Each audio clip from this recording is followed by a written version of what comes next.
দু মাস পার হয়ে গেছে, কিন্তু বাগুইআটির তোলাবাজ কাউন্সিলরের এখনও টিকিটাই ছুটে পারেনি পুলিশ। নিজের নিরাপত্তা আছে এবং সঠিক তদন্তের দাবিতে হাইকোর্টে মামলা করেছিলেন আক্রান্ত প্রমোটার।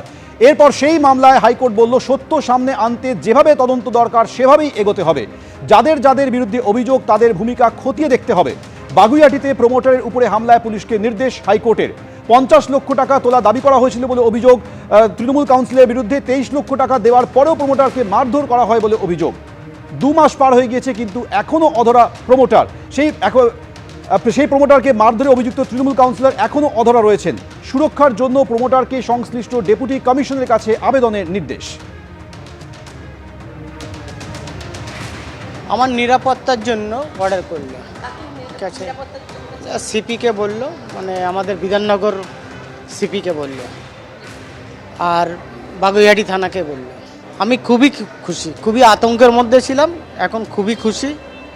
আর অর্ডার দিল বাকি যারা ধরা পড়েনি তাদেরকেও ধরার নির্দেশ দিয়েছে, তাদেরকে তদন্ত করতে।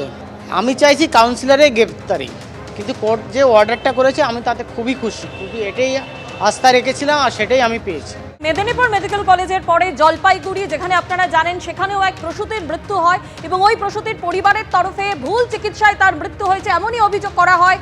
সেই প্রসূতির পরিবারই এবার হাইকোর্টে যাওয়ার কথা ভাবছে। কিভাবে প্রসূতির মৃত্যু তদন্ত রিপোর্ট প্রকাশে গড়িমসির অভিযোগ আনছে তারা। বিস্তারিত জানতে কথা বলবো আমাদের প্রতিনিধি রাজা চট্টোপাধ্যায়ের সঙ্গে। রাজা, ওই প্রসূতির পরিবার হাইকোর্টে যাওয়ার কথা ভাবছে, তারা কি অভিযোগ জানাতে চলেছে হাইকোর্টে? দেখো, যেটা পরিবারের তরফ থেকে জানানো হচ্ছে, তুমি জানো যে এর আগে এই মৃত্যুর ঘটনার আগে কিন্তু তারা বারবার সরব ছিল যে সেখানে কোনো ওষুধের কোনো গাফিলতি ছিল কিনা, বা ইঞ্জেকশন বা স্যালাইনে কোনো গাফিলতি ছিল কিনা, এই নিয়ে কিন্তু বহুবার তারা কিন্তু সরব হয়েছিল। শেষ পর্যন্ত 24 দিন লড়াই করার পর সেই প্রসূতির কিন্তু মৃত্যু হয়।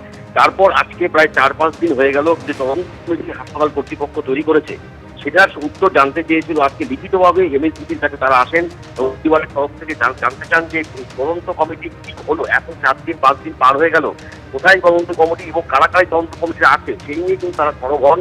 এবং যেটা পরিবারের তরফে অভিযোগ করা হচ্ছে যে এমএসডিপি সহ একাধিক যে স্বাস্থ্য অধিকারকর্তা রয়েছে তারা কিন্তু তাদের সাথে দেখাও করেননি এবং যে অভিযোগপত্র সেটাও তিনি গ্রহণ করেননি বলে অভিযোগ করেন। বাধ্য হয়ে তারা চিন্তা ভাবনা করছেন যে আর কিছুদিন তারা দেখবেন, এখনো ওই প্রস্তুতির কাজ সম্পন্ন হয়নি। সেটা বলেই কিন্তু তারা কিন্তু হাইকোর্টে দ্বারস্থ হচ্ছে।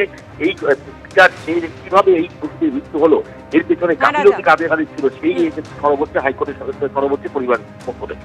ধন্যবাদ। আমরা 20 তারিখে একটি অবজেকশন দিয়েছিলাম। সেই অবজেকশনের দিকে তাকিয়ে হয়তো 5 জনের কমিটি গঠন করেন। সেই কমিটির কি রিপোর্ট ছিল কিংবা কত দূর আগালো, কি করতে পারলো না পারলো, সেই জিনিসটাই আজকে জানার জন্য এসেছিলাম। কিন্তু আমাকে আজকে আমরা যেটা লিখে নিয়েছিলাম সেই রিসিপ্টটিও দেয়নি, কিংবা আমাদের আজকে যেটা আসছে তার কিছুই হয়নি। পুরোপুরি ক্লিয়ার যে বিষাক্ত কিছুতেই হয়েছে, স্যালাইন হোক, এখন হাইকোর্টে মুভ করতে হবে, তাছাড়া এখান থেকে কিছু হবে না। আমরা 2-4 দিন নাগাদই আমরা হাইকোর্টে যাব হয়তো।